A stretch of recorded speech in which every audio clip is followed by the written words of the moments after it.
ನಮಸ್ಕಾರ ಎಲ್ಲರಿಗೂ. ಕುಕ್ಕೆ ಸುಬ್ರಹ್ಮಣ್ಯ ಮತ್ತು ಧರ್ಮಸ್ಥಳದ ನಡುವೆ ಬರುವಂಥ ಈ ಸೌತಡ್ಕ ಮಹಾಗಣಪತಿ ದರ್ಶನವನ್ನು ಮಾಡ್ಕೊಂಡು ಬರೋಣ ಅಂತ ಬರ್ರಿ.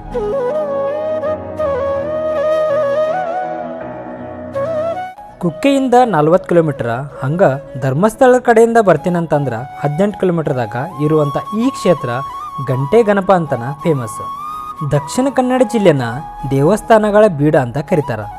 ದಕ್ಷಿಣ ಕನ್ನಡ ಜಿಲ್ಲೆ ಬೆಳ್ತಂಗಡಿ ತಾಲೂಕು ಕೊಕ್ಕಡ ಸ್ಟಾಪಿಂದ 2 ರಿಂದ 3 ಕಿಲೋಮೀಟರ್ ದೂರದಾಗಿರುವಂಥ ಈ ಸೌತಡ್ಕ ಗಣಪತಿ ದೇವಸ್ಥಾನ ಇಷ್ಟಾರ್ಥಗಳನ್ನು ಈಡೇರಿಸೋ ಪವರ್ಫುಲ್ ಗಣಪತಿ ದೇವಸ್ಥಾನ.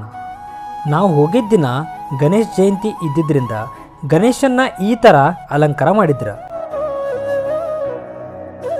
ಇಷ್ಟಾರ್ಥಗಳನ್ನು ಈಡೇರಿಸೋ ಗಣಪಗ ಗಂಟೆ ಕಟ್ಟಿ ಹರಕೆ ತೀರಿಸೋದ ಇಲ್ಲಿನ ಪದ್ಧತಿ.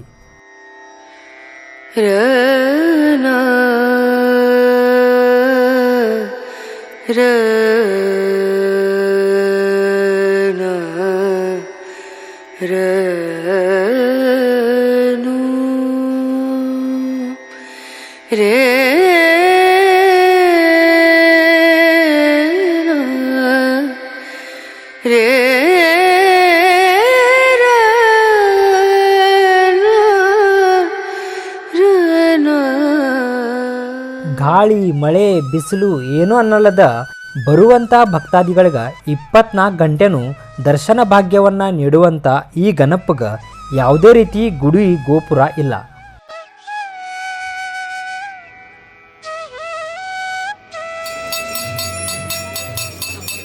ಸುತ್ತಲಿರೋ ಮರಗಿಡಗಳ ನೆರಳಲ್ಲಿ ನಿಂತಿರುವಂಥ ಈ ಗಣೇಶನ ದರ್ಶನ ಮಾಡ್ಕೋಕ 2 ಕಣ್ಣ ಸಾಲಂಗಿಲ್ಲ. ದೇವಸ್ಥಾನ ಇಲ್ಲದೆ ಇರುವಂಥ ಗಣಪತಿನ ದರ್ಶನ ಮಾಡ್ತಾ ಇರೋದ ಇದ ಫಸ್ಟ್ ಟೈಮ್. ಆಕಾಶ ಭೂಮಿಯನ್ನು ತನ್ನ ಆಲವಿನಗಿಸ್ಕೊಂಡಂಥ ಈ ಗಣಪನ ನೋಡ್ದಾಗ ಆಗುವಂಥ ಖುಷಿ ಹೇಳೋಕ್ಕಾಗಲ್ಲ. 4 ದಿಕ್ಕುಗಳಿಗೂ ನಿಂತ ಗಣೇಶನ ದರ್ಶನ ಮಾಡ್ಕೋಬಹುದು. ಗಣೇಶನ್ಗೆ ಮತ್ತು ಪಕ್ಕದಾಗಿರುವಂಥ ಸಿದ್ಧಿ ಬುದ್ಧಿಗೆ ಮಾಡಿರುವಂಥ ಅಲಂಕಾರನ ಮತ್ತು ಗಣೇಶನ ಮುಂದ್ಗಡೆ ಹೂವಿನೊಳಗೆ ಹಾಕಿರುವಂಥ ರಂಗೋಲಿ ನೋಡ್ತಾ ಇದ್ರೆ ನೋಡ್ತಾ ನಿಲ್ಬೇಕಂತ ಅನಿಸ್ತೈತಿ. ಭಕ್ತಾದಿಗಳು ಕಟ್ಟಿರುವಂಥ ಈ ಸಾವಿರಾರು ಗಂಟೆಗಳ ಹೇಳ್ತಾವ ಈ ಗಣೇಶ ಎಷ್ಟು ಪವರ್ಫುಲ್ ಅಂತ. ನಾವು ಹೋಗಿದ್ದ ದಿನ ಫುಲ್ ರಶ್ ಇತ್ತು. ಯಾಕಂದ್ರೆ ಹೇಳ್ದಂಗೆ ನಿಮ್ಗೆ ನಾನು ಆವತ್ತ ಗಣೇಶನ ಜಯಂತಿ. ತಡೆಗೋಡೆಗಳಿಲ್ಲದಂಥ ಈ ಗಣೇಶನ ಕತೆ ಹೇಳ್ತಾ ಹೋದ್ರೆ ಆಗಿನ ಕಾಲದಾಗ ಇಲ್ಲಿ ಇದ್ದಂಥ ಒಂದು ರಾಜಮನೆತನದವರ ಈ ಗಣೇಶನ ಪೂಜೆ ಮಾಡ್ತಾ ಇದ್ರು. ಒಮ್ಮೆ ಶತ್ರುಗಳ ದಾಳಿ ಆದಾಗ ನಾಶವಾದಂಥ ಈ ಫ್ಯಾಮಿಲಿ ಜೊತೆಗೆ ಈ ಗಣೇಶನ ವಿಗ್ರಹ ಕೂಡ ಕಾಣೆ ಆಗ್ತೈತಿ. ಅವಾಗ ಕಾಡಿನಲ್ಲಿ ಇದ್ದಂಥ ದನ ಮೇಯಿಸೋ ಗೋಪಾಲರು ಇರ್ತಾರಲ್ಲ, ಅವ್ರ ಕಡೆ ಈ ಗಣೇಶನ ವಿಗ್ರಹ ಸಿಗ್ತೈತಿ. ಆ ವಿಗ್ರಹನ ಇಲ್ಲಿ ತಂದ ಪೂಜೆ ಮಾಡ್ತಾರೆ. ಗುಡಿಯನ್ನು ನಿರ್ಮಿಸೋ ಯೋಚನೆ ಬಂದರೂ ಗಣೇಶ ಕನಸಲ್ಲಿ ಬಂದ ನನಗೆ ಯಾವುದೇ ರೀತಿ ಗುಡಿ ಗೋಪುರ ಬೇಡ ಅಂತ ಹೇಳ್ತಾನೆ. ಎಷ್ಟೋ ಸಲ ಗುಡಿಯನ್ನು ನಿರ್ಮಿಸೋ ಯೋಚನೆ ಬಂದರೂ ಗಣೇಶ ಕನಸೊಳಗೆ ಬಂದ ನನಗೆ ಯಾವುದೇ ರೀತಿ ಗುಡಿ ಗೋಪುರ ಬೇಡ, ನೀವು ಕಟ್ಸ್ಬೇಕಂದ್ರೆ ಒಂದೇ ದಿನದೊಳಗೆ ಅದನ್ನು ಕಟ್ಟಬೇಕಾ, ಮತ್ತು ಈ ದೇವಸ್ಥಾನದ ಕಳಸ ಏನೈತಲ್ಲ ಅದು ಕಾಶಿ ಕಾಣೋ ಥರ ಇರಬೇಕಂತ ಕನಸೊಳಗೆ ಗಣೇಶ ಬಂದ ಹೇಳ್ತಾನೆ. ಅದಾದ ನಂತರ ಗಣೇಶಗೆ ದೇವಸ್ಥಾನ ಕಟ್ಟೋದನ್ನು ಕೈ ಬಿಟ್ಬಿಡ್ತಾರೆ. ಗೋಪಾಲರ ಈ ಗಣೇಶನ ತಂದ ಸೌತೆಕಾಯಿ ಬೆಳೆಯುವಂಥ ಪ್ರದೇಶದೊಳಗೆ ಪೂಜೆ ಮಾಡಿದ್ದಕ್ಕೆ ಈ ಪ್ಲೇಸ್ನ ಸೌತಡ್ಕ ಅಂತ ಕರೀತಾರೆ. ಅವಾಗ ನೈವೇದ್ಯಕ್ಕಾಗಿ ಅವರ ಸೌತೆಕಾಯಿಯನ್ನು ಬಳಸಿದ್ದಕ್ಕಾಗಿ ಈಗಲೂ ಕೂಡ ಕೆಲವೊಂದಿಷ್ಟು ಭಕ್ತಾದಿಗಳ ದೇವರಿಗೆ ನೈವೇದ್ಯಕ್ಕಂತ ಇಲ್ಲಿ ಸೌತೆಕಾಯಿ ತರುವಂಥದ್ದು ಪದ್ಧತಿ ಐತಿ. ಬರುವಂಥ ಭಕ್ತಾದಿಗಳಿಗೆ 24 ಗಂಟೆನೂ ದರ್ಶನ ಭಾಗ್ಯ ನೀಡುವಂಥ ಏಕೈಕ ಗಣೇಶ ಈ ಸೌತಡ್ಕ ಗಣಪತಿ. ಇನ್ನು ಇಲ್ಲಿ ಡೈಲಿ ಮಹಾಪ್ರಸಾದ ವ್ಯವಸ್ಥೆನ ಇರ್ತೈತಿ. ನಾವು ಹೋಗಿದ್ದ ದಿನ ಸ್ಪೆಷಲ್ ದಿನ ಇರೋದ್ರಿಂದ ಒಂಥರ ಪ್ರಸಾದ ಸ್ಪೆಷಲ್ ಆಗಿ ಇತ್ತು.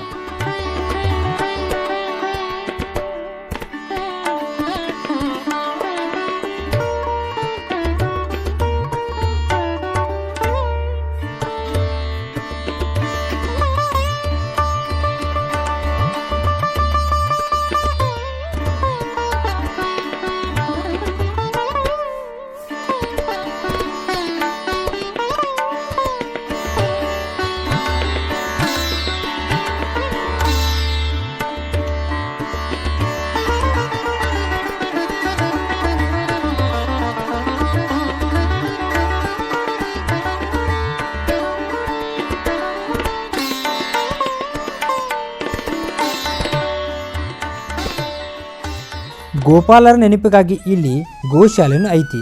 ಸುಮಾರು 200ರಿಂದ 250 ಗೋವುಗಳ ಈ ಗೋಶಾಲೆ ಒಳಗೆ ಅದಾವ.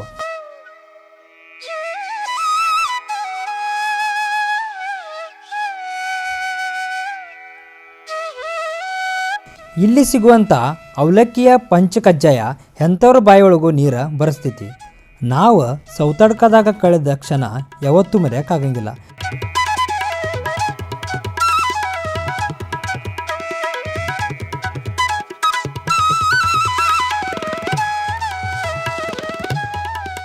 ಗಾಳಿ ಮಳಿ ಚಳಿ ಅನ್ನಲ್ದ ಬರುವಂಥ ಭಕ್ತರಿಗೆ ದರ್ಶನ ಭಾಗ್ಯ ನೀಡುವಂಥ ಗಣೇಶನ ಮತ್ತೆ ನೋಡ್ಬೇಕಂತ ಅನಿಸ್ತೈತಿ.